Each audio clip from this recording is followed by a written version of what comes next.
মহাৰাজৰ জয়ন্তী উপলক্ষে ৰাজহুৱা সভা সম্পন্ন।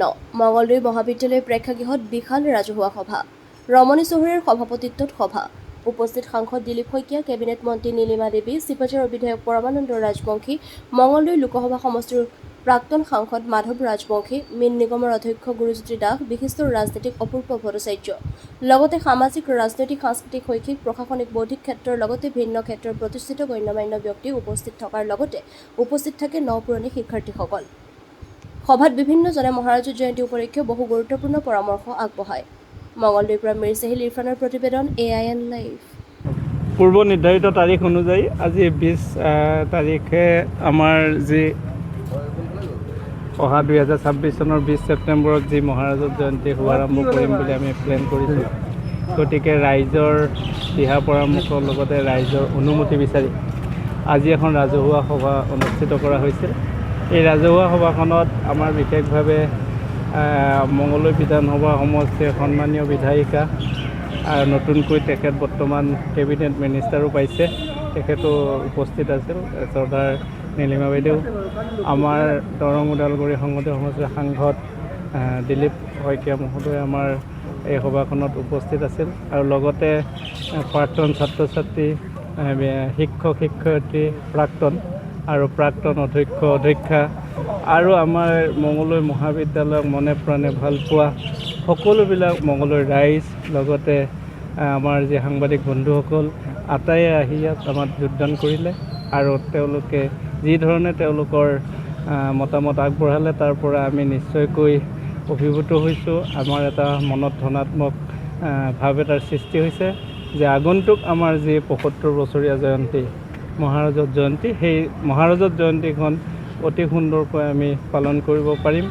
20 ছেপ্টেম্বৰ 2026 তাৰিখৰ পৰা আমি আৰম্ভ কৰিম কিছু কাৰ্যসূচী আকৌ লৈ শেষত আমি ফেব্ৰুৱাৰীৰ ফাৰ্ষ্ট উইকত সামৰণি অনুষ্ঠান পতাৰ কথা আমি ভাবি আছোঁ।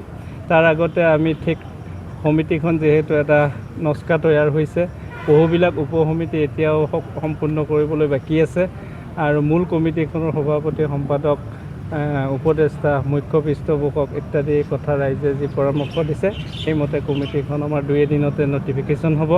ৰাইজৰ সিদ্ধান্তৰ মৰ্মে গোটেইখিনি কাম আমি আগবঢ়াই লৈ যাবৰ কাৰণে আগবাঢ়িছোঁ আৰু মূল সমিতিখন গঠন, কৰ্ণাধাৰ সমিতি গঠন হোৱাৰ লগে লগে আমাৰ যি প্ৰস্তুতি আগবাঢ়িব বুলি মই ধাৰণা কৰিছোঁ। মই অভিভূত হৈছোঁ ৰাইজৰ যি সঁহাৰি, তেওঁলোকে আজি ৰাতিপুৱা 11 বজাৰ, ঠিক 11 বজাৰ লগে লগে তেওঁলোক উপস্থিত হৈছে। এতিয়া সন্ধিয়া আমাৰ 4:30 বজালৈকে তেওঁলোকে এই সভাখনত থাকি আমাক যি উৎসাহিত কৰিলে, তাৰ পৰাই আমি অনুমান কৰিব পাৰিছোঁ যে আমাৰ আগন্তুক যি মহাৰাজৰ জয়ন্তী অতি ধুনীয়া হ'ব, সুন্দৰ হ'ব আৰু এটা ফলপ্ৰসূ দিশ এটা উন্মোচিত হ'ব আৰু আমি অসমৰ ৰাজ্যলৈ, শৈক্ষিক সমাজলৈ এটা বাৰ্তা দিব পাৰিম। তাত আমি অকল উদযাপনেই নহয়, অকল যে আমাৰ কালচাৰেল প্ৰগ্ৰেম হ'ব ঠিক তেনেকুৱা নহয়, শৈক্ষিক দিশত কি কাম কৰিব লাগিব ইত্যাদি কথাও ৰাইজৰ মাজৰ পৰাও আহিছে আৰু ভৱিষ্যতেও আমাৰ সমিতিখনে নিশ্চয় এই বিষয়ত চিন্তা চৰ্চা কৰি আৰু কিছু পদক্ষেপ ল'ব।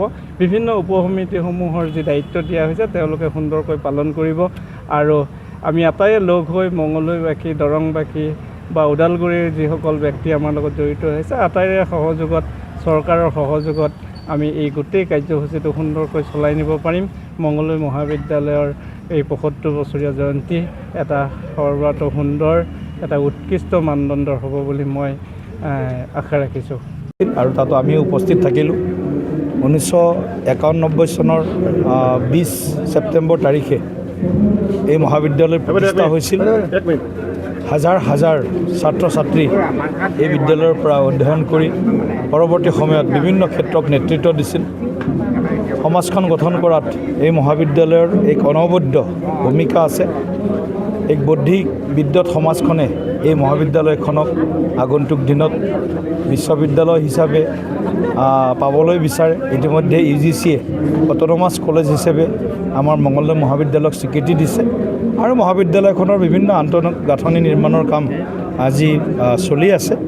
গতিকে মই ভাবোঁ যে এই মহাৰাজৰ জয়ন্তীৰ লগত সংগতি ৰাখি আমি আগন্তুক 50 বছৰ, 100 বছৰৰ কাৰণে এই মহাবিদ্যালয়খনে কেনেকৈ অসমৰ এখন অন্যতম আগশাৰীৰ শিক্ষানুষ্ঠান হিচাপে যাতে স্বীকৃতি পায় আৰু এই অঞ্চলৰ শৈক্ষিক বৌদ্ধিক দিশটোক যাতে প্ৰতিনিধিত্ব কৰিব পৰাকৈ আমি মানৱ সম্পদ অধিকাধিক নিৰ্মাণ কৰিব পাৰোঁ তাৰ কাৰণেও আমি চিন্তা কৰিব লাগিব। লগতে এই ৭৭ বছৰীয়া যি বৰ্ণিল যাত্ৰা মঙলদৈ মহাবিদ্যালয়ৰ সেই বৰ্ণিল যাত্ৰাৰ যিবিলাক সোণহেৰীয়া যিবিলাক ইতিহাস আছে সেইবিলাকো আমি ভৱিষ্যতৰ কাৰণে লিপিবদ্ধ কৰি ৰাখিব লাগিব। শপত গ্ৰহণ হৈ গ'ল আৰু ৰাজহুৱাত আকৌ একেবাৰে মঙলদৈ অসমৰ এখন আগশাৰীৰ শিক্ষানুষ্ঠান মঙলদৈ মহাবিদ্যালয় আৰু মহাৰাজৰ জয়ন্তী পালনৰ কাৰণে ইতিমধ্যে আজি সমবেত হৈ ৰাইজে এখন ৰাজহুৱা অনুষ্ঠিত কৰিলে আৰু মানে নিয়মমতে মোক মানে হেৰি হিচাপে মন্ত্ৰী হিচাপে মানে সভাপতি দায়িত্বটো অৰ্পণ কৰিছে আৰু মই অকলেতো সেইখিনি নহয়, গোটেই মঙলদৈবাসী আছে, দৰংবাসী আছে আৰু যিমান ইয়াত জড়িত শুভাকাংক্ষী আছে সকলোৰে মই সহায় সহযোগিতা বিচাৰিছোঁ যাতে সুন্দৰভাৱে এই অনুষ্ঠানটি বৰ মানে বৃহৎ অনুষ্ঠান বুলি ক'ব লাগিব, সকলো একত্ৰিত হৈ যাতে পাৰ কৰি দিব পাৰোঁ।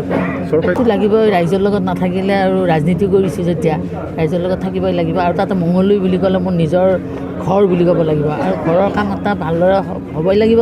তো জড়িত যেন যি কিবা আৰু সকলো আছে সকলোৰে সহযোগত নিশ্চয় পাৰিম বুলি মই ভাবোঁ। যিকোনো খবৰ বিজ্ঞাপনৰ বাবে যোগাযোগ কৰক 7896121996।